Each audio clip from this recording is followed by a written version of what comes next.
चलो, good afternoon. क्या हालचाल? सब बढ़िया। ठीक है, कौन कौन नया है आज? ओके। चलो, नाम बता दो एक एक करके। ओके। हम्म। मनस्वी।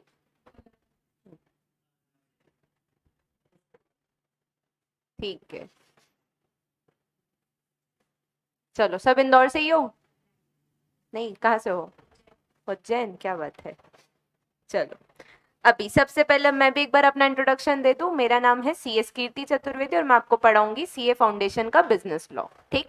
अगर अपन बात कर रहे हैं अभी बिजनेस लॉ वाले पेपर की, तो जो लोग नए एक बार उनको भी बता दें कि 100 मार्क्स का पेपर है, जिसमें से 60 मार्क्स का लॉ है और 40 मार्क्स का BCR है। BCR का मतलब इंग्लिश वाला पोर्शन है। ठीक है।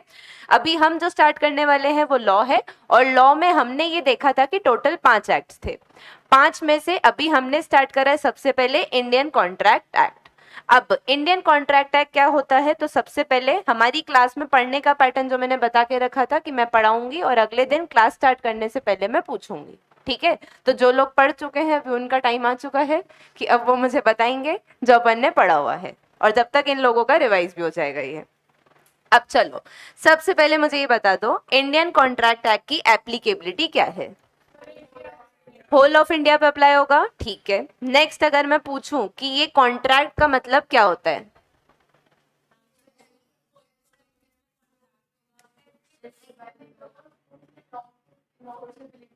ठीक है, तो एग्रीमेंट्स इन्फोर्सेबल बाय लॉ क्या कहलाते हैं? कॉन्ट्रैक्ट्स।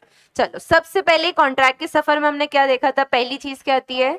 ऑफर आता है। ठीक है। ऑफर पे अगर एक्सेप्टेंस मिल जाए तो ये क्या बन जाता है? प्रॉमिस। ठीक है। और यही प्रॉमिस और सेट ऑफ प्रॉमिस अगर कंसिडरेशन के साथ में होते हैं तो ये क्या बन जाता है? एग्रीमेंट। और फिर एग्रीमेंट इन्फोर्सेबल बाय लॉ क्या कहलाते थे? कॉन्ट्रैक्ट्स। ठीक है। फिर हम आगे बढ़े थे और हमने क्या देखे थे? डिफरेंस देखा था एग्रीमेंट और कॉन्ट्रैक्ट के बीच में। तो क्या डिफरेंस था एग्रीमेंट और कॉन्ट्रैक्ट के बीच में?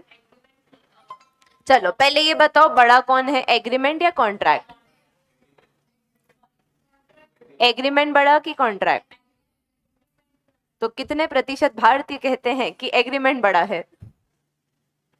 और कोई ऐसा जो कह रहा है कॉन्ट्रैक्ट बड़ा है? ठीक है। तो एग्रीमेंट के केस में दोनों टाइप के एग्रीमेंट आ जाते हैं। अब दो टाइप के एग्रीमेंट कैसे थे? एक तो अपने घरेलू वाले एग्रीमेंट, जैसे मान लो अंकुश ने अपनी गर्लफ्रेंड को वादा करा क्या कि वो उसको घुमाने ले जाएगा। अब अगर वो घुमाने नहीं ले गया तो अंकुर वाली क्या उसके ऊपर केस कर देगी क्या? जज साहब देखिए इस आदमी को, अदरक हो गया है ना।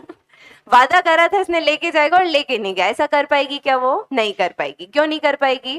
क्योंकि इनके बीच में जो एग्रीमेंट हुआ था वो कैसा था? डोमेस्टिक या फिर सोशल नेचर का था। और ऐसे एग्रीमेंट की कोई लीगल वैलिडिटी नहीं होती है। खाली वो एग्रीमेंट जो कि लीगली इन्फोर्सेबल होते हैं वो क्या कहलाते हैं? कॉन्ट्रैक्ट्स। ठीक है। मतलब अगर एग्रीमेंट की बात करें तो एग्रीमेंट दो टाइप के हो सकते हैं, एक तो डोमेस्टिक वाले और एक और लीगल वाले। मगर कॉन्ट्रैक्ट हमेशा कौन सा बनेगा? जो सिर्फ लीगल एग्रीमेंट होगा वो। तो उस लॉजिक से बड़ा क्या हो गया अभी? एग्रीमेंट, क्योंकि वहां पे दोनों चीजें आ रही थी तो उसका स्कोप कैसा है? वाइडर। और जब मैं कॉन्ट्रैक्ट की बात करूं तो उसका स्कोप कैसा रहेगा? नैरो। ये चीज हो गई क्लियर? ठीक है। क्या हर कॉन्ट्रैक्ट एक एग्रीमेंट होता है? क्या हर एग्रीमेंट कॉन्ट्रैक्ट बनता है? कुछ शायरी सुनी थी अपन ने इस पे कि जरूरी नहीं कि हर आशिक पति बन जाए, और वैसे ही जरूरी नहीं कि हर एग्रीमेंट कॉन्ट्रैक्ट बन जाए। मतलब जरूरी नहीं होता है, खाली वो एग्रीमेंट जो लीगल होगा वही क्या बनेगा आगे जाके? कॉन्ट्रैक्ट। मगर जो डोमेस्टिक सोशल होगा वो आगे जाके कॉन्ट्रैक्ट नहीं बनेगा। इसलिए अपन ऐसा बोल सकते हैं कि हर कॉन्ट्रैक्ट एक एग्रीमेंट तो होता है, मगर हर एग्रीमेंट कॉन्ट्रैक्ट बन जाए ऐसा जरूरी नहीं होता है। क्लियर? चलो, बढ़े अब आगे। अगर हम एग्रीमेंट की बात करते हैं तो एग्रीमेंट में क्या कोई लीगल ऑब्लिगेशन आती है? लीगल ऑब्लिगेशन यानी कोई कानूनी जिम्मेदारी क्या एग्रीमेंट के केस में आती है क्या? या आ भी सकती है और नहीं भी आ सकती है? दोनों ही केस है, हो भी सकती है और नहीं भी हो सकती। मगर कॉन्ट्रैक्ट के केस में तो होगी ही होगी पक्के में। मतलब वहां पे नेसेसरीली क्या होता है? लीगल ऑब्लिगेशन क्रिएट होती है। ठीक है। फिर हमने ऑफर पढ़ना स्टार्ट करा था, तो सबसे पहले ऑफर के लिए क्या जरूरी? जैसे मान लो मैंने तुम्हें ऑफर करा कि मैं तुम सबको सयाजी में पार्टी दूंगी, तो सबसे पहली जरूरी चीज क्या होनी चाहिए? तो सबसे पहले तो मेरा होना जरूरी है ना, मैं ही नहीं होंगी तो पार्टी कौन देगा फिर। तो सबसे पहले एक ऑफर देने वाला होना चाहिए। अब अच्छा, अगर मेरे जीवन में तुम सब होते ही नहीं तो फिर मैं पार्टी देती किसको, मतलब ऑफर लेने वाला भी होना जरूरी है। तो एक तो ऑफरर होना चाहिए और दूसरा ऑफरी। नेक्स्ट, पार्टी देने की मेरी नियत ही नहीं है तो फिर ये बात कुछ आएगी क्या, नहीं। मतलब मेरी इच्छा होना भी उतना ही इंपॉर्टेंट है। मतलब ऑफर के लिए दूसरी इंपॉर्टेंट चीज क्या होती है, विलिंगनेस, कि आपकी इच्छा है या नहीं कुछ करने की या कुछ नहीं करने की। और ये जो मैं पार्टी दे रही हूँ, क्या मैंने तुम्हारे कान के नीचे चाकू रख के बोला है कि सबको आना ही पड़ेगा, नहीं। मैंने क्या करा, तुम्हें ये ऑफर करा है कि क्या तुम लोग आओगे। मतलब मैं तुम्हारी सहमति जानना चाहती हूँ। मतलब मेरा सबसे और इम्पोर्टेंट चीज क्या है, असेंट, कि मुझे सामने वाले की असेंट लेनी है या नहीं। ठीक है, चलो इसके बाद में अब ऑफर कैसा हो सकता है, या तो पॉजिटिव होगा या फिर नेगेटिव भी हो सकता है। पॉजिटिव मतलब जब आपने कुछ करने के लिए ऑफर दिया, जैसे मैं ये पेन बेचना चाहती हूँ तो ये कैसा ऑफर हो गया, पॉजिटिव। दूसरा नेगेटिव भी हो सकता है, मतलब कुछ नहीं करने का ऑफर। और कुछ नहीं करने का क्या ऑफर हो सकता होगा, जैसे वो सल्लू भाई और विवेक का केस याद है कि सल्लू भाई गाड़ी लेके निकले थे, किसी को ठोक दिया और उन्होंने क्या ऑफर दिया था कि अगर मेरे ऊपर केस नहीं करा तो फिर मैं क्या करूंगा, तुमको इतने पैसे दे दूंगा। तो ये ऑफर किस चीज का था, कुछ नहीं करने का, कि केस नहीं करोगे तो मैं क्या दे दूंगा तुमको, उसके पैसे। ठीक है, तो ऑफर दो टाइप के हो सकते हैं, पॉजिटिव या फिर नेगेटिव। फिर हम बढ़े थे आगे काइंड्स ऑफ ऑफर पे। तो हमने कल 3 ऑफर खत्म कर लिए थे। सबसे पहले हमने कौन सा देखा था इसमें, जनरल ऑफर। चलो तुम बताओ पहले, जनरल ऑफर मतलब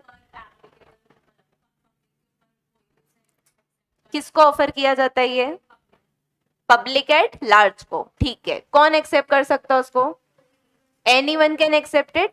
अच्छा, अगर ऑफर ही विड्रॉ कर लिया गया तो फिर, तो एनीवन कैन एक्सेप्ट, मगर एक कंडीशन तब भी रहेगी, अंटिल इट इज विड्रॉन। ठीक, फिर अगर मैं बात करती हूँ स्पेसिफिक या फिर स्पेशल ऑफर की, ये किसके लिए होता है, किसी स्पेसिफाइड पर्सन के लिए होता है। इसको कौन एक्सेप्ट कर सकता है, कोई स्पेसिफाइड पर्सन ही। ठीक है, जैसे अपन ने इसमें एग्जांपल समझे थे, जैसे जनरल ऑफर है, अगर मॉल में कोई ऑफर चल रहा है तो वो सबके लिए है, या फिर ऐसा बोलेंगे कि नहीं, जो महिला पिंक कलर पहन के आएगी ये ऑफर सिर्फ उसी के लिए है।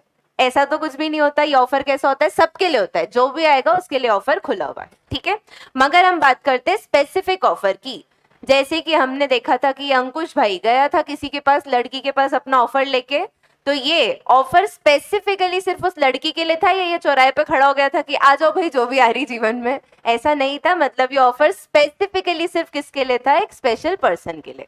अच्छा, अब ये ऑफर एक्सेप्ट कौन कर सकता है फिर, वो जिसको ऑफर दिया है वही एक्सेप्ट करेगा या कोई दूसरा कर लेगा, है ना। अंकुश गया श्रद्धा के पास और हाँ रिया बोल रही है, ऐसा चलेगा क्या, नहीं। जिसके पास गए हैं उसी को एक्सेप्ट करना रहेगा। ठीक है, अब इसी में अपन ने देखे थे केस लॉ। तो सबसे पहले बता दें केस लॉ क्या होता है। तो जो भी ऐसे वेल नोन केसेस हो चुके हैं जिन पे कोई जजमेंट आ चुका है वो हमें यहाँ पे पढ़ाते हैं, ताकि अगर ऐसा कोई सिमिलर केस होता है तो आप क्या करोगे, उन केस का यहाँ पे रेफरेंस दे सकते हो। ठीक है, तो हमने सबसे पहला यहाँ पे केस देखा था कार्लिल वर्सेस कार्बोलिक स्मोकबॉल कंपनी का। अब फटाफट से एक बार मैं इसकी कहानी सुना देती हूँ, उसमें क्या हुआ था। अब पहले तो अपन पैटर्न देखें क्या रहता है। ये जो इस तरह से अपन ने यहाँ लिखा है, ये केस को लिखने का तरीका होता है, कार्लिल वर्सेस कार्बोलिक स्मोकबॉल कंपनी। ठीक है, मतलब ये दो पार्टीज के बीच में केस हुआ था। पहली पार्टी कौन है, कार्लिल, और दूसरी पार्टी कौन सी है, कार्बोलिक स्मोकबॉल कंपनी। चलो, अब जो लोग आज नए हैं पहले तुम बताओ क्या लगता है तुम्हें, ये कार्बोलिक स्मोकबॉल कंपनी क्या करती होगी। देखे जरा इनकी सोच कैसी है, बताओ क्या लगता है तुम्हें ये स्मोक बॉल सुन के। इस शहर को क्या हुआ, चारों तरफ धुआं धुआं, कुछ ऐसा ही लग रहा है क्या कि कुछ नशीले पदार्थ बेच रही होगी। तो देश सलाम करता है आपकी सोच को, नालायको, ये वो नहीं था जो तुम समझ रहे हो। यहाँ पे स्मोक बॉल से इनका मतलब था ये एक दवाई बनाई थी। देख रहे हो मक्कारो, दवाई बना रही थी कंपनी, देश को बचा रही, और तुमको क्या लग रहा था, क्या करूं मैं ऐसे बच्चों का। चलो, ये स्मोक बॉल क्या थी, एक दवाई थी। मतलब कंपनी ने एक दवाई बनाई और ऐसा दावा किया था कि जो ये इन्फ्लुएंजा नाम की बीमारी फैल रही है ना, अगर आप हमारी कंपनी की स्मोक बॉल लोगे तो आपको ये बीमारी नहीं होगी, और अगर मान लो फिर भी हो गई तो हम क्या करेंगे, आपको 100 पाउंड का कंपनसेशन दे देंगे। ठीक है, पाउंड में क्यों बोला था, क्योंकि ये केस कहाँ का था, बाहर का। यहाँ का होता तो नाम अच्छे प्यारे प्यारे होते, जैसे रेखा जी और अमिताभ जी के बीच में केस हुआ है, इस तरह से कुछ नाम होते, मगर ये ऐसे भलते नाम दिखते तो अपन समझ जाते केस कहाँ का है, बाहर का। ठीक है, तो कितना दावा करा था इन्होंने? 100 पाउंड देने का दावा किया था। अब कार्लिल नाम की एक महिला थी जिसने ये स्मोक बॉल खरीदी। फिर जैसा कि हम सब जानते हैं वो स्त्री है, वो कुछ भी कर सकती है। उसने ये दवाई ली और फिर भी मोहतरमा को इन्फ्लुएंजा हो गया। अब क्या कर सकती है वो? क्या उसको कंपनी से 100 पाउंड मिलने चाहिए? पर क्या कार्लिल जी और स्मोक बॉल कंपनी के बीच में कभी कोई एग्रीमेंट तो छोड़ो, कभी कोई मुलाकात भी हुई? तो फिर क्या वो ऐसे मांग सकती है क्या पैसा? क्यों मांग सकती है? क्योंकि जब ये कंपनी ने ऑफर जारी करा था, ये ऑफर कैसा था? पब्लिक एट लार्ज के लिए था। और हमने एक चीज समझी, जो जनरल ऑफर होता है उसको कोई भी एक्सेप्ट कर सकता है। मतलब कार्लिल जी ने स्मोक बॉल खरीदी तो उससे क्या साबित हो गया कि इन्होंने कंपनी का ये ऑफर एक्सेप्ट कर लिया। तो उस हिसाब से इनको पूरा हक है कि ये वो पैसे क्लेम कर सकती है। क्लियर हुआ ये वाला? फिर अगला केस अपन ने देखा था बोल्टन वर्सेस जोन्स का। बोल्टन वर्सेस जोन्स के केस में सबसे पहले इन्होंने क्या बताया था? एक कौन था यहाँ पे? एक तो जोन्स था और एक ब्रोकलर्स। इन दोनों के बीच में बिजनेस की डीलिंग हुई थी कि ये जो जोन्स है ये क्या करेगा? ब्रोकलहर्स से माल खरीदा करेगा। अब ब्रोकलहर्स ने एक दिन अचानक से अपना धंधा बेच दिया, किसको? बोल्टन को। मगर ये बात जोन्स नहीं जानता था। तो ये जो बोल्टन भाई था ये शाना था, इसको क्या लगा कि चलो बढ़िया है, एक फ्री का कस्टमर मिल रहा है, तो इसने माल सप्लाई जारी रखा। अब अचानक से जिस दिन पैसे लेने की बारी आई तो जोन्स के सामने जब ये गया बोल्टन पैसे लेने, तो जोन्स ने क्या सवाल पूछा होगा? भाई तू है कौन? क्योंकि ये तो उसको जानता नहीं था। ये डीलिंग किसके साथ करता था? ब्रोकलहर्स के साथ में। इसका जो भी था सब लेना देना किससे था? ब्रोकलहर्स से। अब तुम मुझे ये बताओ, क्या बोल्टन को उस माल के लिए पैसा मिलना चाहिए जो उसने सप्लाई करा था? पर ये तो गलत हो जाएगा, माल तो जा रहा था। अब गलत हो या सही हो, लॉ तो क्या बोलता है? अगर स्पेशल ऑफर था, कोई स्पेसिफाइड पर्सन के लिए था, तो उसको एक्सेप्ट भी कौन कर सकता था? वो स्पेसिफाइड पर्सन ही। मतलब ऑफर दिया किसको गया था? ब्रोकलहर्स को। क्या उसको बोल्टन एक्सेप्ट कर सकता है क्या? नहीं। तो इसका मतलब जो भी इसने माल सप्लाई करा, जोन्स वो पैसे देने के लिए लायबल नहीं होगा। क्लियर हो गया ये?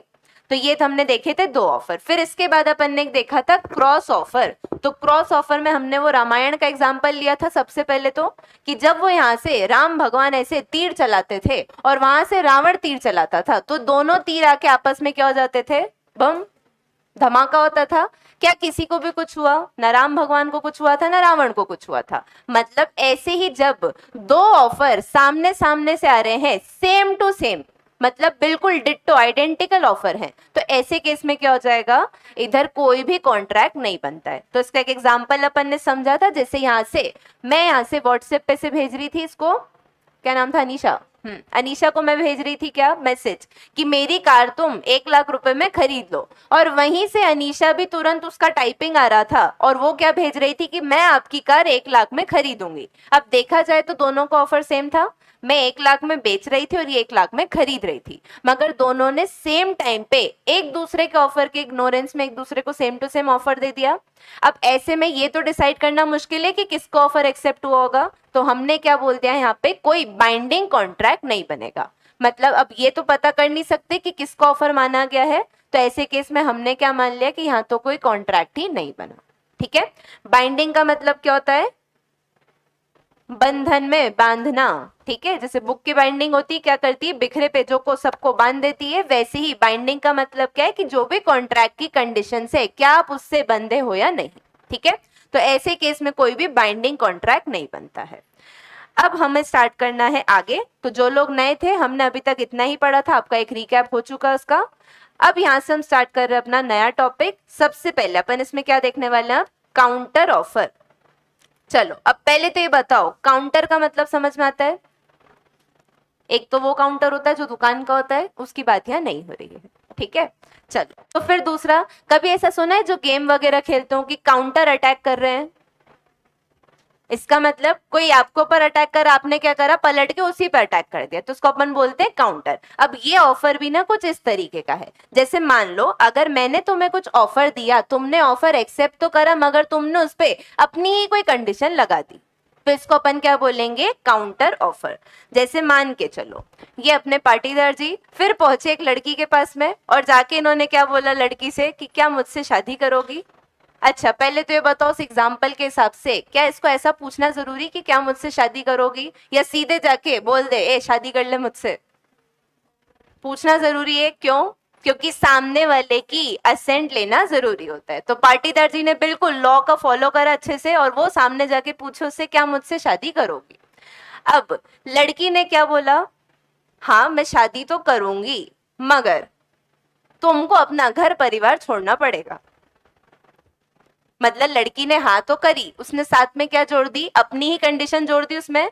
अब ऐसे केस में सबसे पहले तो अंकुश भाई क्या करेंगे, उस लड़की को जय श्री राम कह देंगे कि बेटा घर निकल, ठीक है, क्योंकि तेरे लिए मैं अपने परिवार को तो नहीं छोड़ने वाला। तो ये चीज तो क्लियर थी कि यहाँ पे अंकुश भाई ने अपना ऑफर क्या कर दिया, खत्म, क्योंकि इन्होंने ऑफर क्या दिया था, शादी करने का। ये तो बेचारी घर तोड़वाने में लगी पड़ी है, तो इसने सीधे सीधे अपना ऑफर ही क्या कर दिया, खत्म कर दिया। अब सेम टू सेम होता है काउंटर ऑफर के केस में, कि मतलब हमने पहले तो एक चीज समझी थी कि जो ऑफर देता है उसको अपन क्या बोलते हैं, ऑफरर, और जिसको ऑफर दिया गया है वो कौन होती है, ऑफरी। ठीक है, अब इन्होंने क्या कहा कि जो ऑफरी है उसने ऑफर एक्सेप्ट तो कर लिया, मगर वो कैसे करा, subject to modifications in original offer. जो ओरिजिनल ऑफर था उसमें कुछ कंडीशंस जोड़ के उसको एक्सेप्ट करा, ठीक है।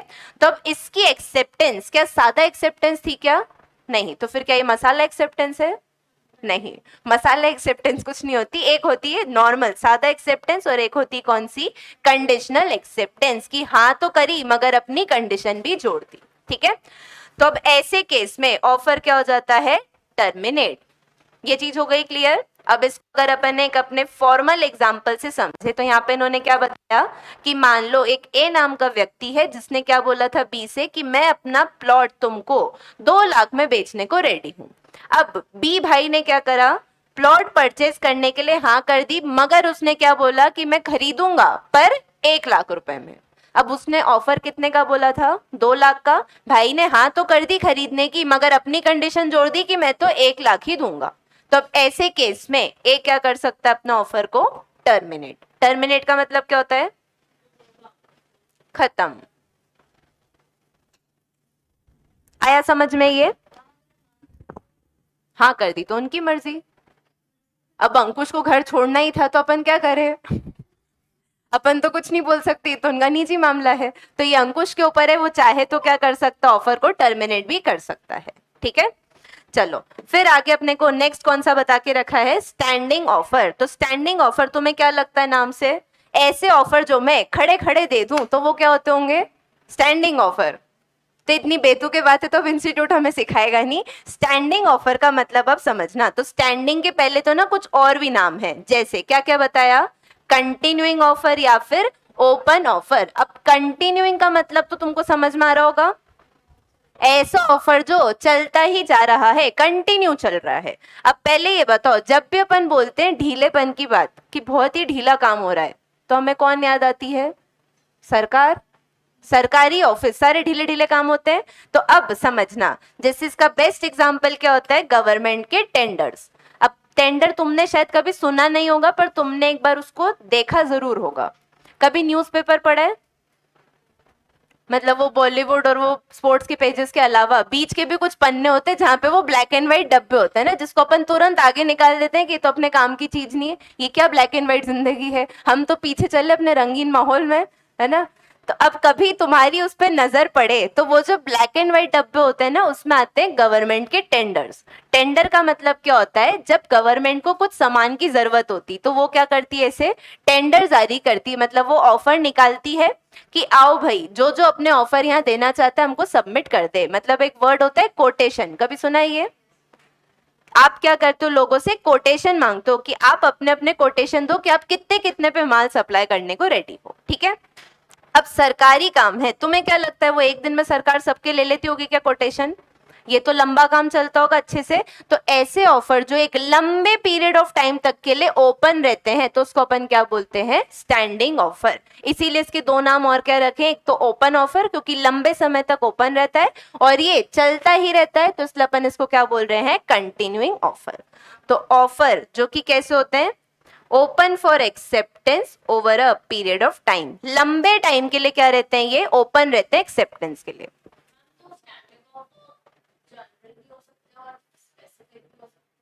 हो सकता है। अब जैसे मान लो अगर मुझे, जैसे मैं सरकार हूं, अभी मैं यहाँ पे क्या मांग रही हूँ, लोहा मांग रही हूँ कि मुझे लोहा चाहिए, मुझे क्या बनाना, चलो वो रेलवे की पटरियां होती है उसके लिए लोहा चाहिए, मैंने उसका टेंडर निकाला।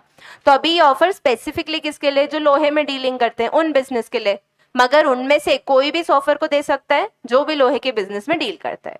तो वो जनरल भी हो सकता है और स्पेसिफिक भी हो सकता है। ठीक है, अगर वो उन्होंने स्पेसिफाई कर रखा है कि ऐसे लोग ही ऑफर करें जिन लोगों ने कंपनी बना के रखी हो, मतलब हम ये छोटे मोटे लोगों से नहीं लेंगे जो प्रोप्राइटरशिप या पार्टनरशिप में काम कर रहे हो, फिर तो ये ऑफर कैसा हो गया, स्पेसिफाइड है कि सिर्फ कंपनी फॉर्म वाले यहाँ पे आके अपना ऑफर दे। ठीक है, चलो तो ये क्लियर हो गए, 5 ऑफर समझे हमने। सबसे पहला कौन सा था, जनरल, दूसरा कौन सा था, स्पेसिफिक, तीसरा था क्रॉस, चौथा था काउंटर और पांचवा था स्टैंडिंग। पांचों क्लियर है सबको, नए वालों को भी? ऐसे मतलब फॉर्मेलिटी नहीं कि हाँ बोल दो, बेचारी इतनी देर से बोल रही कि उसको दुखी करे बोल के कि नहीं आ रहा समझ में, बिंदास बोल सकते हो, नहीं समझ में आता तो कोई दिक्कत नहीं है ना। चलो बढ़ा जाए अब आगे। अब अगला टॉपिक क्या लिखा है, एसेंशियल्स ऑफ वैलिड ऑफर। तो ये तो रिपीट हो गया टॉपिक, अभी तो पढ़ के आए थे अपन एसेंशियल। क्या मैंने नींद में नोट्स बनाए थे? मैं नींद में नहीं थी, ध्यान दो, कुछ तो चेंज है यहाँ पे। इससे पहले जो टॉपिक पढ़ा था वो क्या लिखा था, एसेंशियल्स ऑफ ऑफर, और अब अपन क्या देख रहे हैं यहाँ पे, एसेंशियल्स ऑफ वैलिड ऑफर। मतलब ये 4 चीजें तो वो थी जो कि क्या करती थी, एक ऑफर बनाने के लिए जरूरी होती थी, मगर हर ऑफर एक वैलिड ऑफर हो ये जरूरी है क्या?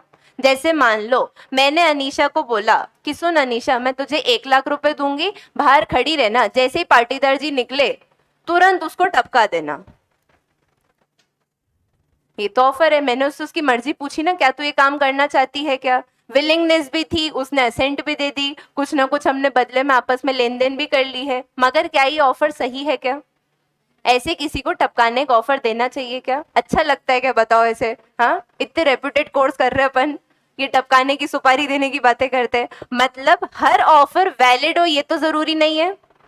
तो हमने अभी जो पढ़ा था वो तो क्या था, ऑफर की कंडीशंस थी कि ऑफर होने के लिए क्या होना जरूरी है। अब क्या बता रहे हैं अपन को कि एक वैलिड ऑफर होने के लिए क्या क्या जरूरी होता है। ठीक है, तो एक एक करके अपन चालू करते हैं। सबसे पहली चीज यहाँ पे क्या बताई है, वैलिड ऑफर के लिए क्या होना चाहिए, लीगल रिलेशंस होना चाहिए। मतलब ये ऑफर ऐसा हो जो कि लीगल रिलेशनशिप क्रिएट करे। लीगल रिलेशनशिप का मतलब, चलो लीगल का मतलब क्या है, कानून की बात हो रही है, ठीक है। और रिलेशनशिप का मतलब क्या होता है, बताओ क्या होता है रिलेशनशिप का मतलब? ठीक है, तो देखो बोलना क्या चाह रहे हैं, अगर आप ऐसा ऑफर दे रहे हो जिससे क्या हो रहा है, उन दोनों पार्टीज के बीच में कानूनी तौर पे एक रिश्ता बन रहा है, तो अब अपन उसको क्या मानेंगे कि क्या है, एक वैलिड ऑफर है। ठीक है, चलो तो मतलब ऑफर ऐसा होना चाहिए जो कि क्या करे, लीगल रिलेशनशिप को राइज दे, किसकी नजर में, कानून की निगाहों में। मतलब ऑफर ऐसा हो जो कानून की निगाह में क्या करे, उन दोनों पार्टीज के बीच में एक रिलेशनशिप बना रहा हो, तभी अपन उसको क्या मानते हैं कि यहाँ पे लीगल रिलेशनशिप क्रिएट हुई है। ठीक है, चलो बड़े नेक्स्ट पे। अब अगली चीज क्या बोल रहे हैं यहाँ पे, ऑफर कैसा होना चाहिए, ऑफर या फिर वैलिड ऑफर। एक वैलिड ऑफर सर्टन होना चाहिए, डेफिनेट होना चाहिए, वेग नहीं होना चाहिए। वेग का मतलब क्या होता है, अस्पष्ट। तो ऑफर कभी भी अस्पष्ट होना चाहिए या स्पष्ट होना चाहिए, स्पष्ट होना चाहिए, इसलिए उन्होंने क्या बोल दिया कि यह अस्पष्ट नहीं होना चाहिए। लॉ है, हमेशा समझ लेना, लॉ भी बातें कैसे करेगा, लड़कियों जैसी। वो सीधे सीधे नहीं बताएगा वो क्या चाहता है, वो हमेशा बातों को घुमा फिरा के तोड़ मरोड़ के बोलेगा। वो ये नहीं बोलेगा कि ऑफर स्पष्ट होना चाहिए, उसने क्या कहा, ऑफर अस्पष्ट नहीं होना चाहिए। मतलब समझ रहे हो, वेग नहीं होना चाहिए, ठीक है। चलो अब इसमें अपन एक एग्जाम्पल से समझते हैं। जैसे मान लो मैं किराने की दुकान पे गई। अब किराने की दुकान पे जाके मैंने बोला, भैया जी जरा तेल दे दीजिए। अभी क्या वो मुझे तेल दे पाएगा क्या? ठीक है, कितना लीटर में? अगर उससे भी बेसिक, कौन सा तेल चाहिए? कोकोनट ऑयल चाहिए, ऑलिव ऑयल चाहिए, मस्टर्ड ऑयल चाहिए? पूछेगा नहीं वो पहले, कह रहे मैडम कुछ तो बोलो आगे, कौन सा तेल चाहिए, कितना तेल चाहिए? अभी मैं सिर्फ जाके उसको बोलूं भैया तेल दे दो, फिर मैं उससे लड़ लूं कि भैया आप दे नहीं रहे हो, कैसे पागल हो? वो मुझे ही बोलेगा मैडम पागल आप हो, पहले ये तो बताओ मुझे कौन सा तेल चाहिए, कितना तेल चाहिए। मतलब अगर मैं इस तरह से ऑफर जो दे रही हूँ ये कैसा था, क्या ये डेफिनेट था? क्या मुझे कितना तेल चाहिए मैंने नहीं बताया, कौन सा चाहिए वो भी नहीं बताया। मतलब ना तो मेरा ऑफर स्पष्ट था, ना ही वो डेफिनेट था। क्या सामने वाला उस ऑफर को पूरा कर पाएगा? कैसे नहीं। ये चीज समझ में आ गई। मगर अब समझना, मान लो मैं गई एक गैराज पे, और गैराज पे जाके मैंने बोला भैया तेल दे देना। और अब अगर उसने मुझसे पूछा मैडम कौन सा तेल चाहिए, तो मैं उसको बोलूंगी ला भाई तू मूंगफली का तेल डाल दे मेरी बाइक में, ये बोलूंगी ना उसको। मतलब अगर मैं गैराज पे जाके बोल रही हूँ भैया तेल दे, तो ये तो क्लियर है कि मैं क्या मांग रही हूँ, यहाँ पे इंजन ऑयल मांग रही हूँ। मतलब ये चीजें डिपेंड करती है कि आप कहाँ जाके कैसा ऑफर दे रहे हो। यही ऑफर जब मैंने किराने की दुकान पे दिया तो ये कैसा था, वेग था। मतलब ये स्पष्ट नहीं था, और ये ना तो सर्टन था ना ये डेफिनेट था। मगर जब सेम ऑफर मैंने जाके दिया गैराज पे, तो अब ये बढ़िया हो गया था, अब बिल्कुल क्लियर था। अब वो तेल नहीं देता है इस तरह के बेवकूफों जैसे सवाल पूछता है कि मैडम कौन सा तेल चाहिए, तो फिर तो ये सुनेगा मुझसे, ये तो क्लियर है ना। तो मतलब ऑफर कैसा होना चाहिए, सर्टन हो, डेफिनेट होना चाहिए, और वेग नहीं होना चाहिए। मतलब बिल्कुल स्पष्ट स्पष्ट ऑफर देना है, ठीक है। चलो तो यहाँ पे क्या बोल रहे हैं, अगर ऑफर की टर्म्स कैसी हैं, या तो इनडेफिनेट है या फिर वेग है। वेग का मतलब अस्पष्ट।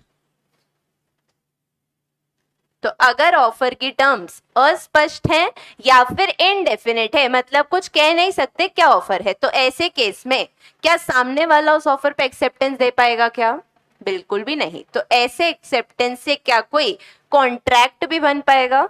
नहीं। मतलब जब तक मैं किराने की दुकान पे जाके बताऊंगी नहीं कि कितना लीटर और कौन सा वाला तेल चाहिए, तब तक ना तो वो एक्सेप्टेंस दे पाएगा, और अगर एक्सेप्टेंस ही नहीं देगा तो क्या हमारे बीच में कॉन्ट्रैक्ट बनेगा? नहीं। मतलब यहाँ कोई कॉन्ट्रैक्चुअल रिलेशनशिप नहीं बन पाएगी।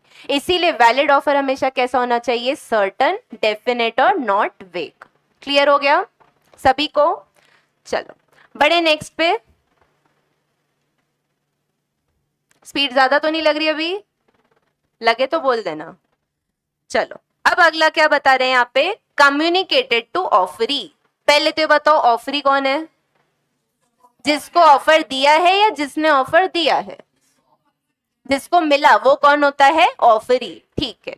अब यहाँ पे क्या बोल रहे हैं, वैलिड ऑफर मतलब ऐसा ऑफर जो कि ऑफरी को कम्युनिकेट किया गया हो। ठीक है। अब देखो पहले यहाँ पे क्या बता रहे हैं, अपन सबसे पहले तो इसकी कहानी सुन लेते हैं। ये क्या दिख रहा है तुम्हें, कोई केस लॉ है? चलो क्या नाम लिखा है केस में? अब इस बार तो ये केस कहाँ का है, इंडिया का है, क्योंकि शुक्ला जी दिख गए हमें, और शुक्ला जी सिर्फ इंडिया में ही पाए जाते हैं।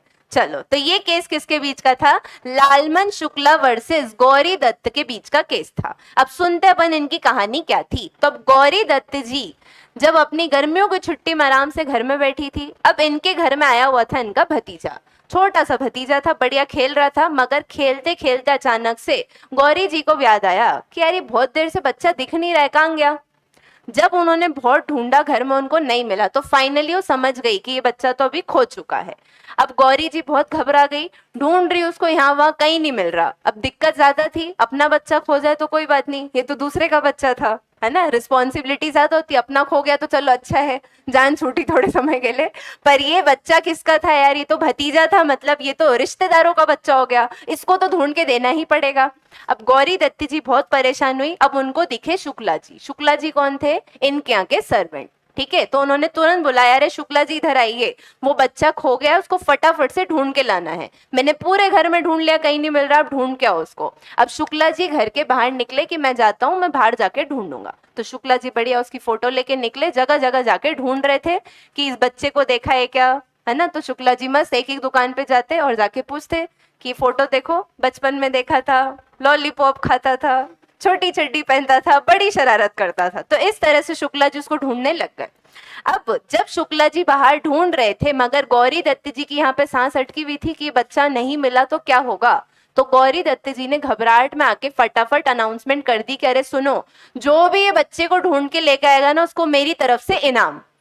समझ में आ गया क्या चला यहाँ पे। वो शुक्ला जी वहां ढूंढ रहे थे, गौरी दत्त जी ने घर पे ही अनाउंस कर दिया कि जो भी बच्चा ढूंढ के लाया उसको मेरी तरफ से इनाम मिलेगा। अब शुक्ला जी जब इस तरह से ढूंढ रहे थे तो उनको अचानक से कोने में बच्चा बैठा मिल गया जो वहां बढ़िया लॉलीपॉप खा रहा था।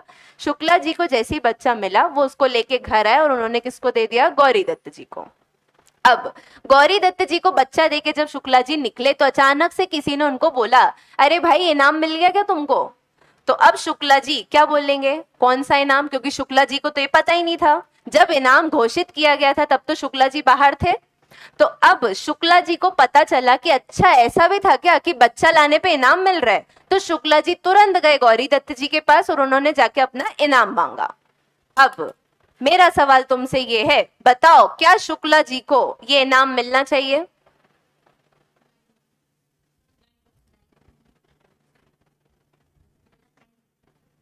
बताइए। तो कितने प्रतिशत भारतीयों को ऐसा लगता है कि शुक्ला जी को इनाम मिलना चाहिए।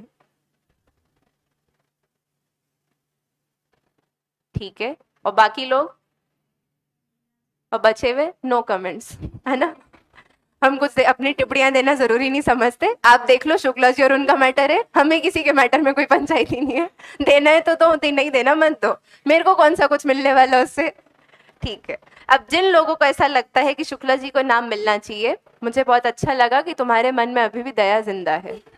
पर कानून सिर्फ दया पे नहीं चलता है, कानून के कुछ प्रोविजंस होते हैं, वो उस पे चलता है। तो कानूनी तौर पे देखें तो शुक्ला जी को इनाम मिलना नहीं चाहिए। अब क्यों नहीं मिलना चाहिए, पहली चीज मुझे बताओ, ऐसा ऑफर जो शुक्ला जी को मिला ही नहीं था, क्या वो उस पर एक्सेप्टेंस दे सकते हैं क्या।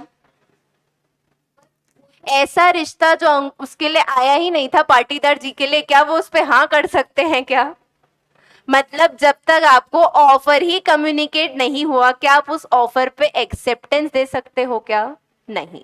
तो ये फंडा एकदम क्लियर रखना, पहली चीज ऑफर आना जरूरी है, और दूसरा उस ऑफर पे क्या होनी चाहिए, एक्सेप्टेंस। अगर ऑफर ही गायब हो गया, मैंने ये कहा ही नहीं आके कि मैं पेन बेचना चाह रही हूँ, तो ये लड़की आके खड़ी होगी, लाओ मैम आपका पेन 10 रुपए में खरीदने को रेडी हूँ, तो मैं यही बोलूंगी ना, मैंने बोला कब कि मैं पेन बेच रही हूँ, क्योंकि पहले तो मैं ऑफर दूंगी तब ये एक्सेप्टेंस देगी ना, कि पहले एक्सेप्टेंस दे देगी। फंडा क्लियर हो रहा है, पहले ऑफर आएगा उसके बाद में उस पर एक्सेप्टेंस आएगी। अगर ऑफर ही गायब है तो क्या उस पर कोई अपनी एक्सेप्टेंस दे सकता है क्या, और अगर उस पर एक्सेप्टेंस चलो दे भी दी तो क्या वो एक्सेप्टेंस कोई काम किए क्या, नहीं। अब पढ़ो इस लाइन को तो बिल्कुल अच्छे से समझ में आएगा क्या लिख रहे हैं यहाँ पे। ऑफर मस्ट बी कम्युनिकेटेड, सबसे इंपॉर्टेंट चीज, ऑफर क्या होना चाहिए, कम्युनिकेट किया जाना चाहिए, अदरवाइज नहीं तो उस पर कोई भी एक्सेप्टेंस नहीं मिलेगी। तो ये तो ऑब्वियस ही बात है, अगर आपने ऑफर दिया ही नहीं तो क्या उस पर कोई एक्सेप्टेंस आएगी क्या, नहीं। अगली चीज क्या बोल रहे हैं, an acceptance of offer in ignorance of offer will not be amounted as acceptance.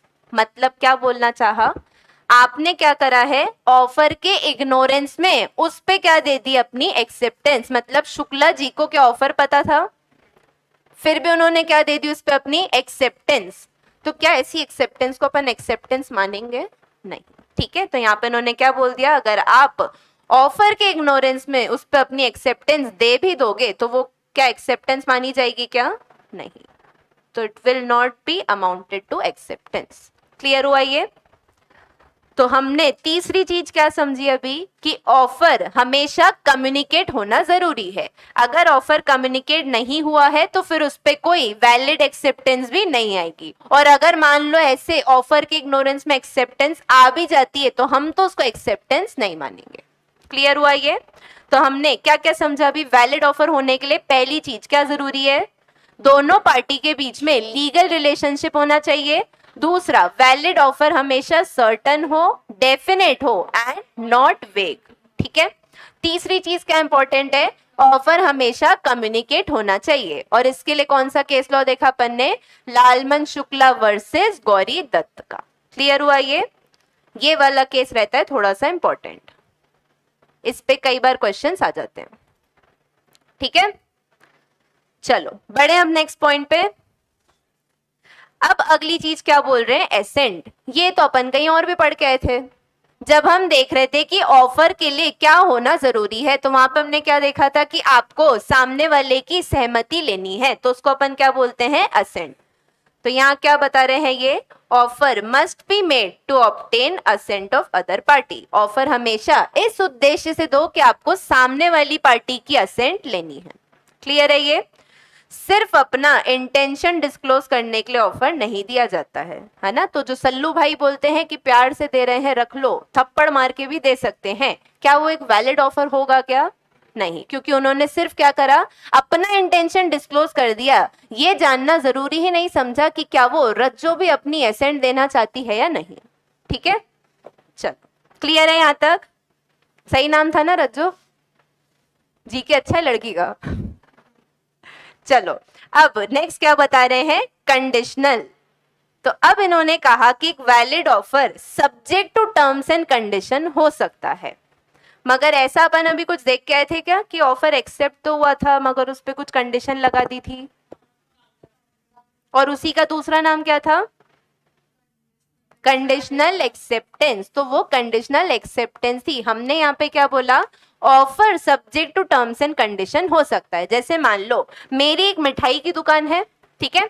अब तुम जब मिठाई की दुकान पे आए तो मैंने तुम्हें क्या बोला कि यहाँ पे कोई पेटीएम शेटीएम नहीं चलेगा, जो देना है धंधा हमारा प्योरली कैश में चलता है, तो मैं तो पेमेंट कैश में लूंगी, कैश है तो मिठाई खा लेना वरना यहाँ से चलते बनो। मतलब मेरे केस में मैंने कंडीशन लगा रखी है क्या? मेरे यहाँ से तो मिठाई खरीदनी है तो खरीदो बिल्कुल, मगर पेमेंट कैसे लूंगी मैं? सिर्फ कैश में। मतलब मेरा ऑफर कैसा था? Subject to terms and condition था। ठीक है, तो ऑफर कैसा हो सकता है? Subject to terms and condition भी हो सकता है। ठीक है, जैसे क्या लिखा एग्जाम्पल में कि payment in cash not through Paytm. Clear है ये? बढ़ा जाए अब आगे। अब अगला जो पॉइंट है, मतलब इसकी हेडिंग ही काफी बड़ी सी है और लाइन भी मेरी काफी टेढ़ी हो गई है, तो बेहतर अपन उसको मिटा दें। चलो सबसे पहले अपन पढ़ते हैं पॉइंट क्या बोला। पहले क्या बोला उन्होंने? टुकड़ों टुकड़ों में पढ़ेंगे। Not contain term. Not contain मतलब not contain term, terms and condition वाली टर्म की बात कर रहे हैं। मतलब ऑफर में ऐसी कोई टर्म ना हो। अब कैसी टर्म की बात कर रहे हैं? Non compliance of which would amount to acceptance. मतलब आपने ऑफर में कोई ऐसी कंडीशन न रखी हो कि जिसको पूरा नहीं करा तो हम क्या मान लेंगे कि सामने वाले ने हाँ कर दी है। अभी समझ में ज्यादा नहीं आया होगा, चलो उसको अपन शांति से समझते हैं। जैसे कई बार हम देखते हैं हिंदी मूवीज में रहता है कि हीरो बोलता है कि मैं तुम्हें अपने प्यार का इजहार कर रहा हूं, अगर शाम होने तक तुमने कोई भी कॉल नहीं किया तो मैं मान लूंगा कि तुम भी मुझसे उतना ही प्यार करती हो। चलते हैं ऐसे फोकट के डायलॉग इनके। अब वो बेचारी कोई काम में लगी रह गई, घर के कोई काम कर रही थी, बर्तन बर्तन धोने में बिजी रह गई, वो मैसेज नहीं कर पाई, कॉल नहीं कर पाई, तो वो हीरो क्या मान लेगा? भाई ये तो प्यार में गिर गई है ना, वो तो यही मानेगा, है ना? तो अब क्या ऐसी कोई कंडीशन रखी जा सकती है क्या कि जिस कंडीशन का कंप्लायंस नहीं होता है तो हम ये मान लेंगे कि हाँ सामने वाले ने तो हाँ कर दी? तो आप कभी भी ऑफर में ऐसी टर्म नहीं रखोगे कि जिसके पूरा नहीं होने पे आप उसको ऐसा समझ लोगे कि ये तो सामने वाले की एक्सेप्टेंस है। ठीक है, तो यहाँ पे इन्होंने क्या बोला? If acceptance not communicated by certain time तो नॉट कंसिडर्ड एज एक्सेप्टेड। जैसे मान लो अगर मैंने तुम लोगों को बोल दिया कि मैं कल तुम लोगों का टेस्ट लूंगी, शाम को 7 बजे तक अगर तुमने हाँ नहीं कहा तो मैं तो मान लूंगी कि तुम्हारी हाँ है। अब तुम 7 बजे कहीं बिजी रह गए, है ना, या तुम्हारा नेट नहीं चल रहा था, तुमने हाँ नहीं डाला मैसेज और मैंने क्या मान लिया कि हाँ तुम सबकी तो हाँ है, तुम टेस्ट दे दोगे। तो अब ऐसी कोई कंडीशन डाल सकते हैं क्या अपन? नहीं। क्लियर हुआ ये? तो acceptance not communicated by certain time, तो अगर आप ऐसी कोई कंडीशन डाल रहे हो कि आपने इतने समय तक एक्सेप्टेंस नहीं दी तो हम तो मान लेंगे कि एक्सेप्टेड है, तो भाई ऐसी कंडीशन आप नहीं डाल सकते। अगर ऐसी कंडीशन डाल दी तो फिर क्या वो वैलिड ऑफर होगा क्या? नहीं। हम पढ़ क्या रहे थे? एसेंशियल्स ऑफ वैलिड ऑफर, की वैलिड ऑफर होने के लिए क्या क्या जरूरी है। ठीक है, चलो बढ़े आगे। अगली चीज क्या बता रहे हैं यहाँ पे? स्पेसिफिक या फिर जनरल। ये तो कहीं सुनेला लगता है, कहाँ सुन के आए अपन ये? जब हम टाइप्स ऑफ ऑफर देख रहे थे वहां पे दो ऑफर देखे थे, एक था कैसा? जनरल, और एक था कैसा? स्पेसिफिक। जनरल मतलब जो किसके लिए था? पब्लिक एट लार्ज के लिए, और स्पेसिफिक किसके लिए था? For specified person. ठीक है, तो मतलब ऑफर कैसा हो सकता है? या तो पब्लिक एट लार्ज के लिए भी हो सकता है या फिर कोई स्पेसिफाइड पर्सन के लिए भी हो सकता है। दोनों ही केस में हम उसको क्या मानेंगे कि क्या है? वैलिड ऑफर है।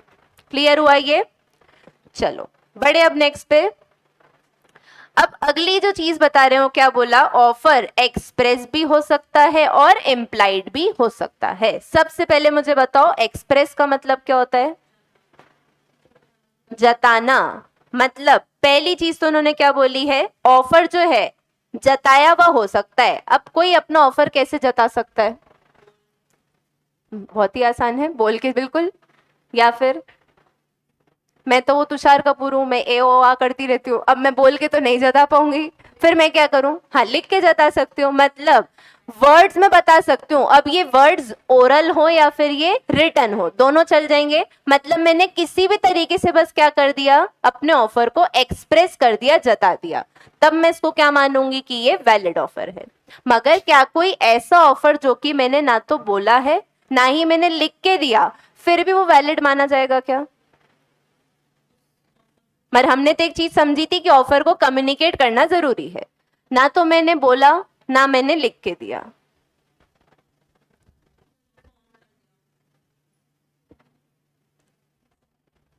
अच्छा चलो, अब अगर मैं इसको इस तरह से इशारा करूं,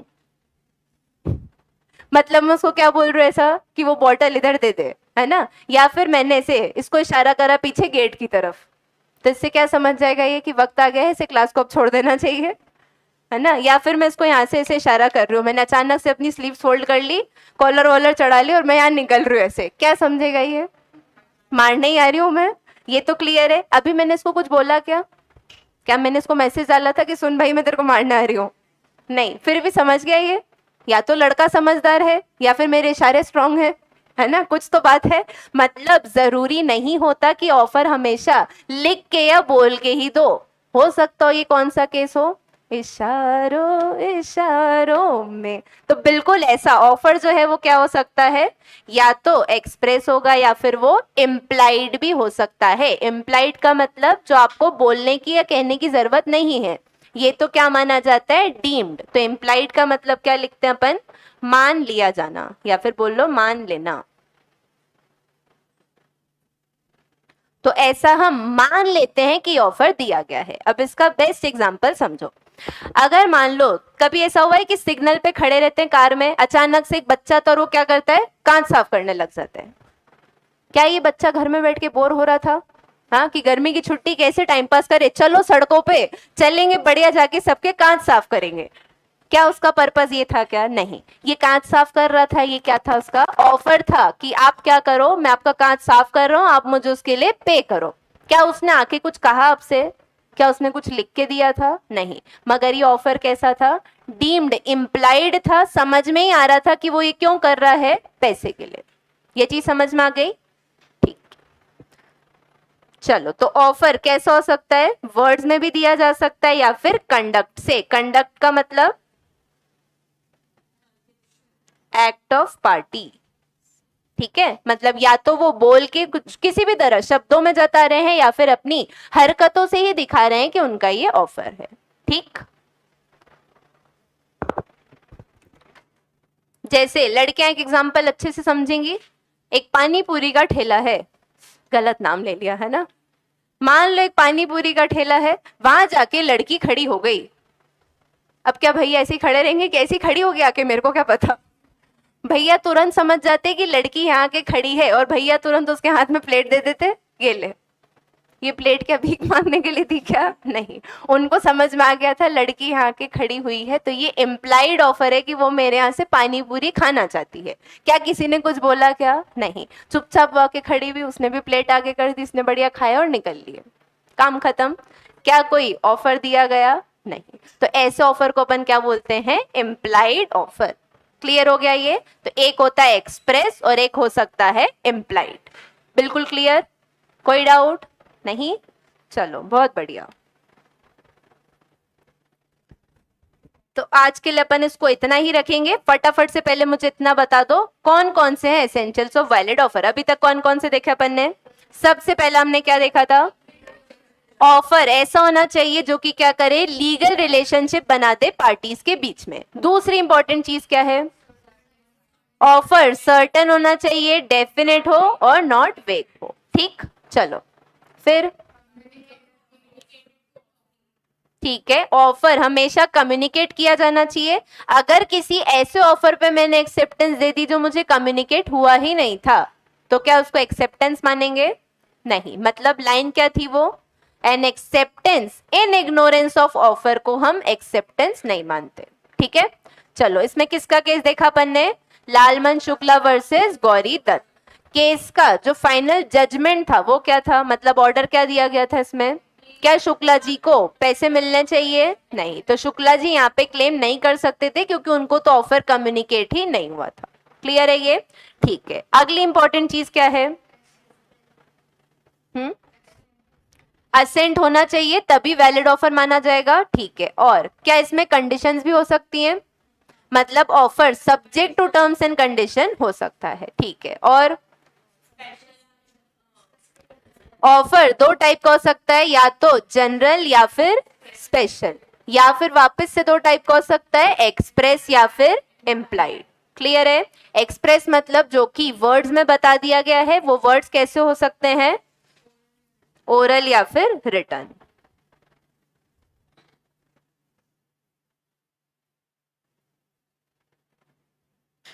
और कंडक्ट से भी हो सकता है, मतलब आपको पार्टीज की हरकतें देख के ही समझ में आ गया था कि ये क्या कर रहे हैं, ऑफर दे रहे हैं, तो अपन उस ऑफर को भी क्या मानते हैं? Valid offer. क्लियर हुआ तब?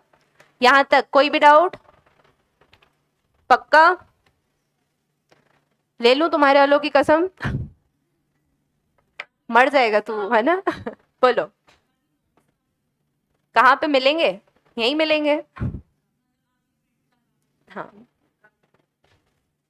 पर खुद से भी लिख लोगे थोड़ा बहुत तो अच्छा रहेगा, क्योंकि अपने हाथ से लिखी हुई चीजें याद रहती हैं। ऐसा होता था ना बचपन में या स्कूल में भी, कभी हो गए अपन खुद से जब लिखते थे कॉपी में कुछ, तो वैसा होता था ना एग्जाम में याद आता था, अरे हाँ यार वो राइट हैंड साइड के पेज पे नीचे नीचे कॉर्नर में मैंने वो लिख के रखा था, इतना तक याद आ जाता है।